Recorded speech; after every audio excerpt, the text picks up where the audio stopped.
Hello दोस्तों, welcome back to my channel Kumar education.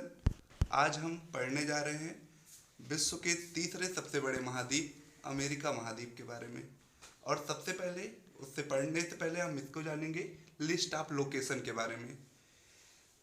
पहला है आपका अलास्का, सेकंड नंबर पे है आपका कनाडा, थर्ड पे अमेरिका, फोर्थ पे मैक्सिको, फिफ्थ पे ग्वाटेमाला, सिक्स पे बेलीज, सेवन पे El Salvador, eighth pay Honduras, ninth पे निकारागुआ, टेंथ पे कोस्टारिका, 11 नंबर पनामा, 12 पे बर्मुडा, 13 पे बाहामास, 14 पे क्यूबा, 15 पे हैती, 16 पे डोमिनियन स्टेट, 17 पे प्यूर्टो 18 पे जमैका, 19 पे अरूबा, 20 पे बोनायरे, 21 पे कुराकाओ, 22 पे एल्यूसियन आइलैंड, 23 पे कोडियाक आइलैंड, 24 पे अलेक्जेंडर आर्चिपियागो, 25 पे बैंकुआर आइलैंड, 26 पे कैलिफोर्निया पेनिनसुला, 27 पे कैलिफोर्निया बे, 28 पे लेजर एंटिलीज, 29 पे लॉन्ग आइलैंड, 30 पे फंडी गल्फ, 31 पे नोवा स्कोसिया पेनिनसुला, 32 पे सेंट लॉरेंस की खाड़ी,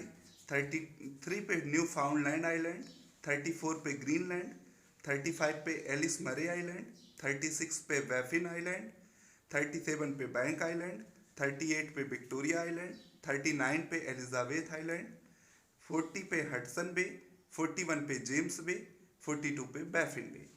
अब हम इसको मैप में लोकेट करेंगे। हम वहाँ पे केवल नंबरिंग डालेंगे। जैसे जैसे हम नंबरिंग करते जाएंगे आप देश के अकॉर्डिंग समझते जाइएगा वो जगह कहाँ पे है। तो सबसे पहले हम अलास्का को यहाँ पे लोकेट करते हैं। फर्स्ट पे अलास्का है, सेकंड पे हमारा कनाडा वाला एरिया है, और थर्ड पे हमारा अमेरिका है, फोर्थ पे हमारा मैक्सिको है, फिफ्थ पे हमारा ग्वाटेमाला है, और आपको ये छोटा सा देश दिख रहा होगा बेलीज, ये 6 नंबर पे है। ये केवल एक महासागर को टच करता है। और ये 7th नंबर पे आपका है अल सल्वाडोर, ये भी केवल एक महासागर को टच करता है। नॉर्थ अमेरिका के 2 ऐसे देश हैं जो केवल एक महासागर को टच करते हैं, बाकी सारे देश दोनों महासागर को टच करते हैं। तो जो बेलीज है आपका, वो आपका अटलांटिक महासागर यानी कैरेबियन सागर को टच करता है। और जो आपका होंडुरस ग्वाटेमाला है, अल सल्वाडोर है, वो आपको एक महासागर को टच करता है, पैसिफिक ओशियन को टच करता है। उसके बाद हम लोग आ जाते हैं होंडुरस पे। होंडुरस 8th नंबर पे है, और उसके नीचे जस्ट ही आपका निकारागुआ है 9th नंबर पे, 10th नंबर पे आपका कोस्टारिका है, और 11th नंबर पे आपका पनामा है। इसको करने के बाद हम लोग चलते हैं बर्मुडा आइलैंड पे। 12th नंबर पे आपका बर्मुडा आइलैंड है, 13 पे आपको दिख रहा है बाहामास है, 14 पे आपका क्यूबा है, 15 पे आपका हैती है, और 16 पे आपका डोमिनियन स्टेट है, 17 पे आपका प्यूर्टो है, 18 पे आपका जमैका है, 19 पे आपका अरूबा है, 20 पे आपका बोनायरे है, और 21 पे आपका कुराकाओ है। दोस्तों 3 ये ऐसे आइलैंड हैं जिन पे आपका नीदरलैंड का अधिकार है। इन तीनों आइलैंड पे नीदरलैंड नामक देश का अधिकार है, जिसका पुराना नाम हॉलैंड है। ये यूरोप की कंट्री है, उनका अधिकार है इस पे। फिर उसके बाद हम आते हैं एल्यूसियन आइलैंड पे। ये आपको जो यहाँ पे आइलैंड दिख रहा है अलास्का के जस्ट ऊपर, इसे हम बोलेंगे एल्यूसियन आइलैंड। 22 नंबर पे आप लिस्ट ऑफ लोकेशन में देख सकते हैं। यहाँ पे ये 22 नंबर पे आपका एल्यूसियन आइलैंड है। आई का मतलब यहाँ पे आइलैंड है, और पी का मतलब यहाँ पे पेनिनसुला है। उसके बाद हम 23 नंबर पे चलते हैं कोडियाक आइलैंड पे, और 24 नंबर आपका ये आर्चिपियागो है, अलेक्जेंडर आर्चिपियागो। आर्चिपियागो का मतलब होता है बहुत छोटे छोटे द्वीप समूहों का इकट्ठा होना, यही क्या कहलाता है, हमारा आर्चिपियागो कहलाता है। इसके बारे में डिटेल में हम आगे जानेंगे। ये 24 पे आपका अलेक्जेंडर आर्चिपियागो हो गया। 25 पे आपका वैंकूवर आइलैंड हो गया, इस पे कनाडा का अधिकार है, तो ये वैंकूवर आइलैंड है 25 पे। 26 पे आपको ये कैलिफोर्निया पेनिनसुला दिख रहा होगा, ये जो आपको 3 तरफ से घिरे हुए वाटर बॉडीज से अगर घिरा हुआ है तो वो पेनिनसुला कहलाता है। तो ये तीन तरफ से आप दोस्तों देख पा रहे हैं कि यहाँ पे तीन तरफ से ये घिरा हुआ है, तो ये आपका पेनिनसुला हुआ। और ये कैलिफोर्निया स्टेट में है, इसलिए इसको कैलिफोर्निया पेनिनसुला बोलते हैं। और तीन तरफ से लैंड बॉडी से घिरे हुए एरिया को बे, बाइट या गल्फ बोलते हैं। तीनों में डिफरेंस है, इसको हम आगे वीडियो में क्लियर कर देंगे कि क्या होता है बे, क्या होता है बाइट एंड क्या होता है गल्फ। तो यहाँ पे हम देखते हैं 27 नंबर पे आपका है कैलिफोर्निया बे। 28 नंबर पे आप देख रहे होंगे तो आपको दिख रहा होगा लेजर एंटिलीज यहाँ पे। तो ये लेजर एंटिलीज है 28 नंबर पे।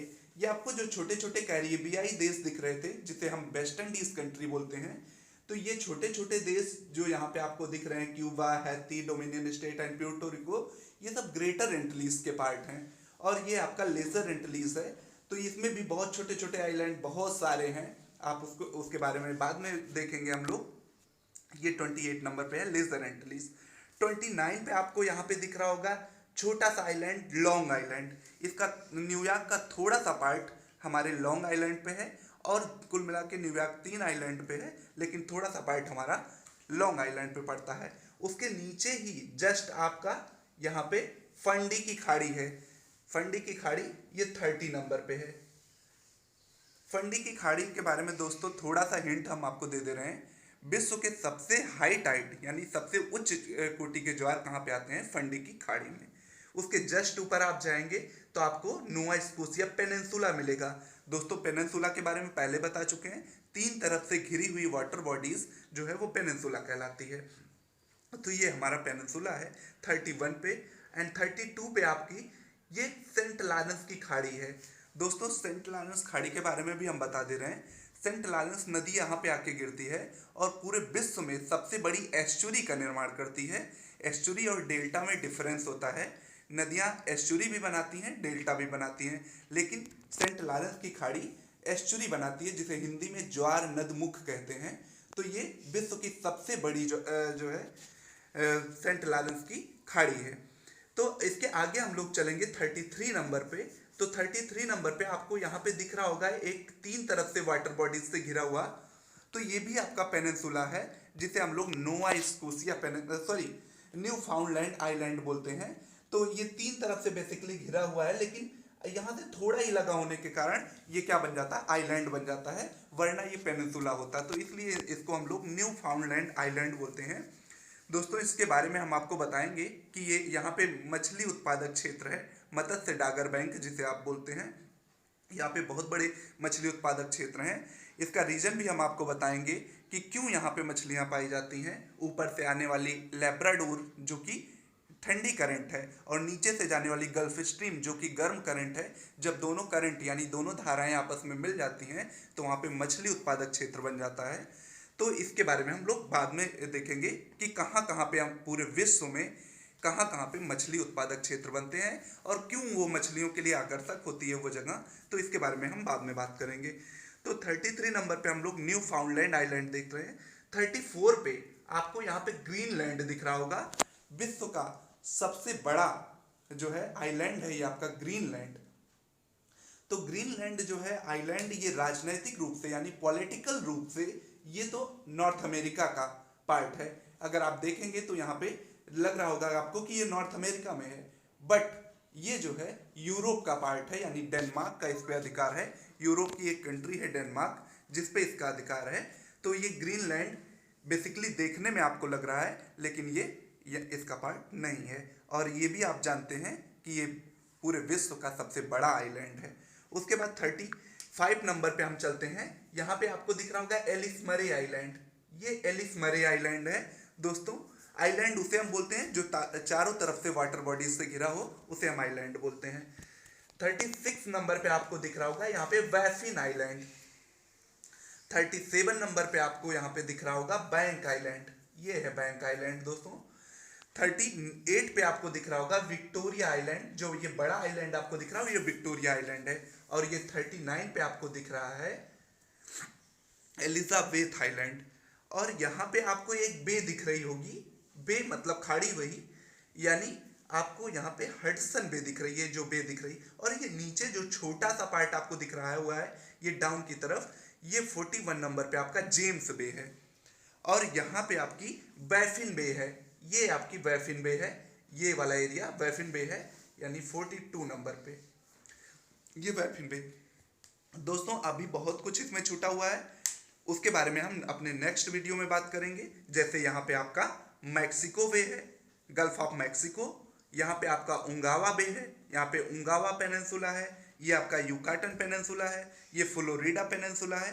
तो इन सब के बारे में नेक्स्ट वीडियो में बात करेंगे और नेक्स्ट वीडियो में बताएंगे हम कि कहाँ से होकर के लाइन यहाँ पे जाती है, ट्रॉपिक ऑफ कैंसर जाती है कि ट्रॉपिक ऑफ कैप्रिकॉर्न जाती है कि इक्वेटर जाती है कि आर्कटिक सर्कल कहाँ कहाँ से होकर के जाता है, या नॉर्थ अमेरिका को दो पार्ट में कौन सी ऐसी जो है लाइन है जो डिवाइड करती है। इन सब चीज़ों के बारे में, विश्व की सबसे शांत सीमा कौन सी है, नेक्स्ट वीडियो में आपको हम बताएंगे। और आप हमारे चैनल को लाइक करें, शेयर करें और सब्सक्राइब करें। और नेक्स्ट वीडियो जल्दी हम अपलोड करेंगे, आप लोग कमेंट करके ज़रूर बताएं।